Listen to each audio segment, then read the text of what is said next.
No ar, Minuto da Unicidade, com o pastor Tony de Souza.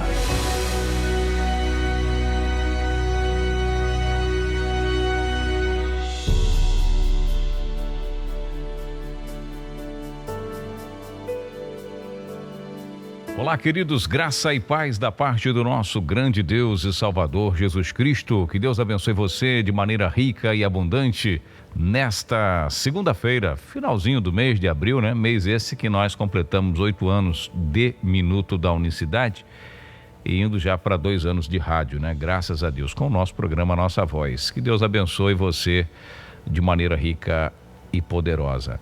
Muito bom ter você por aqui. Obrigado a todos que têm orado por nós e que têm nos ajudado a permanecermos aí firmes, né? De pé, sozinho nós não vamos conseguir nada. Nós precisamos dessa, como é que eu posso dizer, dessa errade da qual o Senhor Jesus faz a sua oração pelos discípulos. E aliás é sobre essa errade que eu gostaria de falar um pouco no programa Minuto da Unicidade de hoje. Lembrando que o Minuto da Unicidade são pequenas, reflexões diárias. Claro que o estudo mais amplo demanda um pouco mais de tempo, mas vamos refletir sobre a oração que ele faz em prol dos seus discípulos.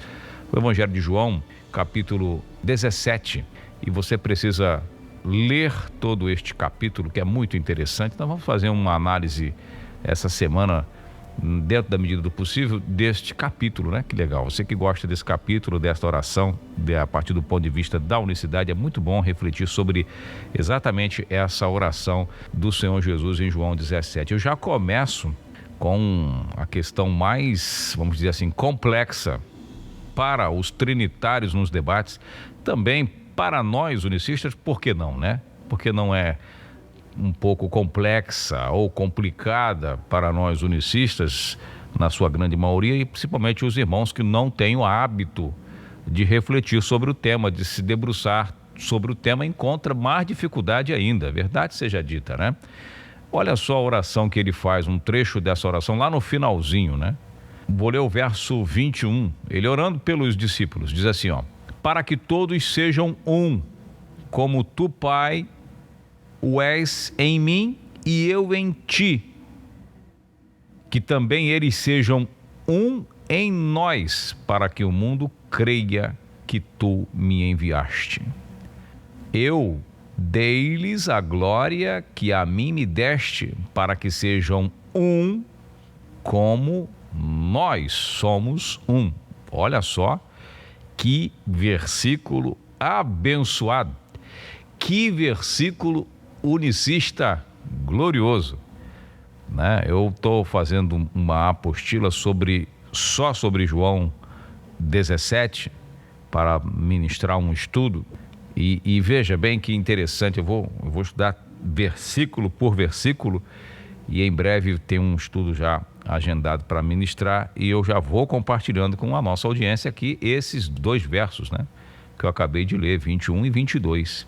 Para que sejam um como nós somos um. Nos debates, os debatedores, por não entender esse mistério dessa errade, aí sim, esse um, para que eles sejam um, esse errade aqui, nesse sentido, está falando exatamente da unidade composta, tá certo? Porque se os discípulos todos juntos, ele quer que estejam ligados na videira que é ele, para que eles sejam um, ou seja, dos 2, ele está orando pelos 12, para que os 12, sejam um como nós, ou seja, estejam todos, e aí é uma errade do ponto de vista da unidade, não da unicidade, da unidade, ele quer que haja unidade, que todos estejam no mesma sintonia, ligados no mesmo propósito, se é que você está entendendo. Eu já vou chegar na parte que ele fala para que sejam um como nós somos um. Ele fala inclusive no plural.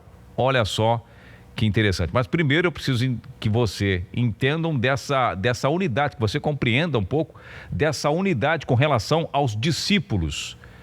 Esse errade aqui é de unidade. Aqui ele não está dizendo que eles vão ser um como no sentido da substância, de fazer parte da divindade, se bem que Pedro diz lá na sua epístola que ele nos tornou participante da sua natureza divina. Ele participou das mesmas coisas que nós e nos deu também esse privilégio, através do Espírito Santo, do seu próprio Espírito, nos tornarmos participantes, aí fazer uma errata completa. Você está entendendo? É por isso que não pode haver na igreja problemas de ego, eu quero isso, eu quero aquilo, não aceito. O reino não pode estar dividido. Por quê? Porque há uma unidade, uma errada pregada, ensinada, para que todos tenham o mesmo sentir, a mesma visão.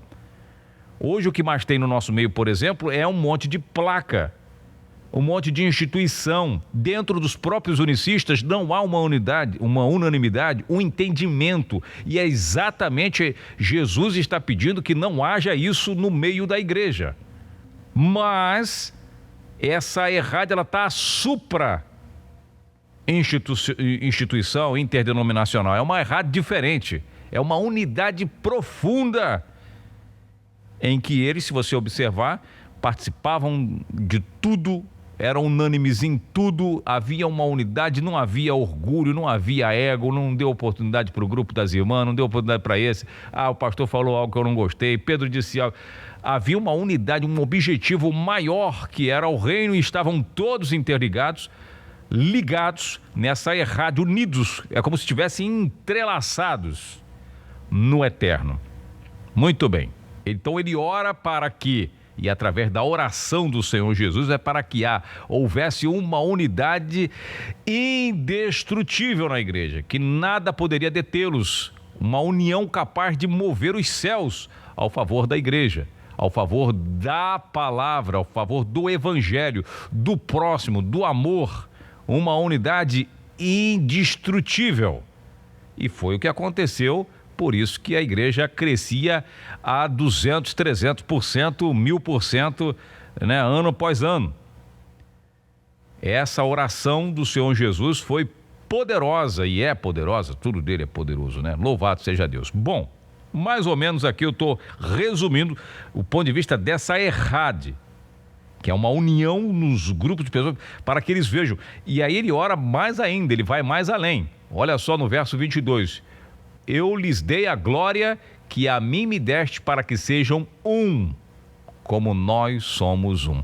Voltando para a errade aqui, que ele está falando com relação à divindade, ele usa esse exemplo da errade divina, se é que você me consegue entender, coisas que não dá para a gente entrar nesses detalhes amplos, e eu espero que você me compreenda exatamente o que eu estou dizendo.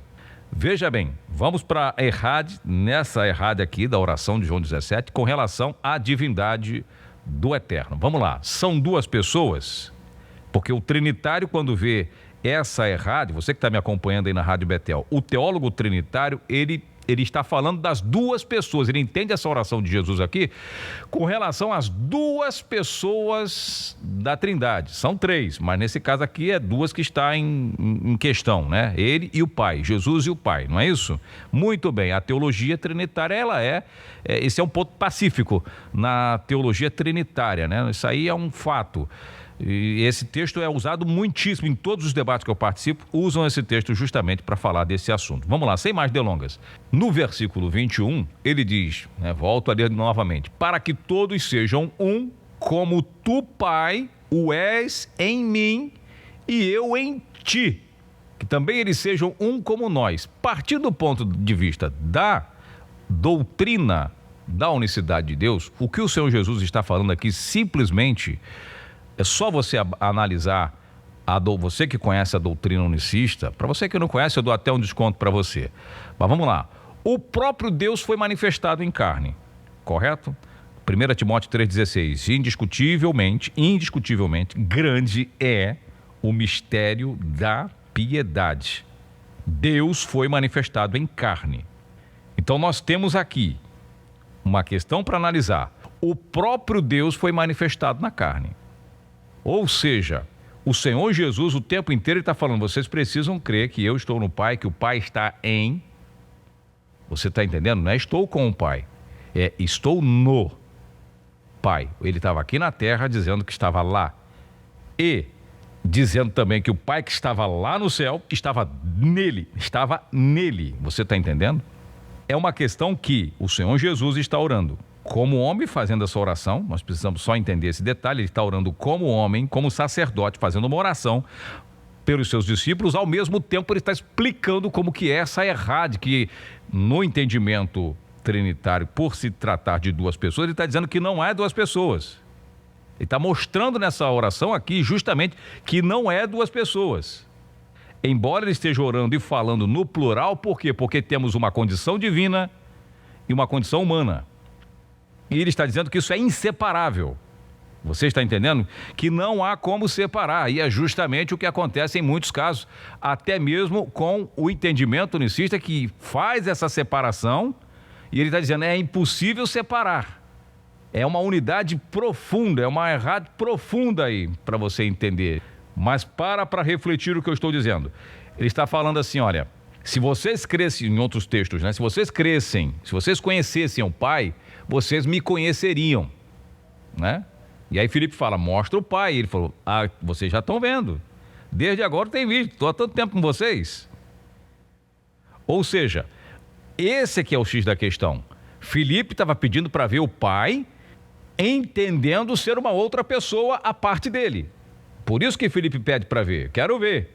E Jesus está falando, mas eu estou aqui com você e você não me conhece?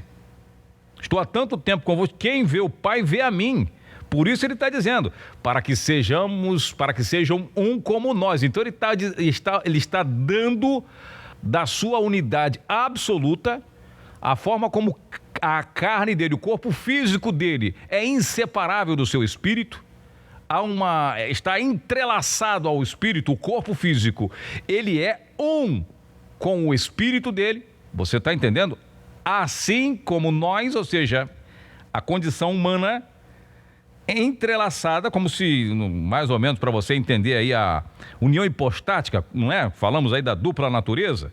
Bom, esse é um ponto para a gente depois discutir, mas é mais ou menos dessa forma, como não há possibilidade de separar, embora ele explorou, usou, estando aqui mais a sua condição humana, mas ele está dizendo, é impossível separar isso, porque há uma unidade, né, uma união forte e inseparável entre a condição humana e a condição divina. Ele está pegando esse exemplo e dizendo que a unidade dele seja tão forte, tão semelhante quanto nós. Por isso ele fala nós no plural. Ele está falando das duas substâncias, humana e divina, do corpo físico, com o seu espírito, com a sua condição divina, é inseparável.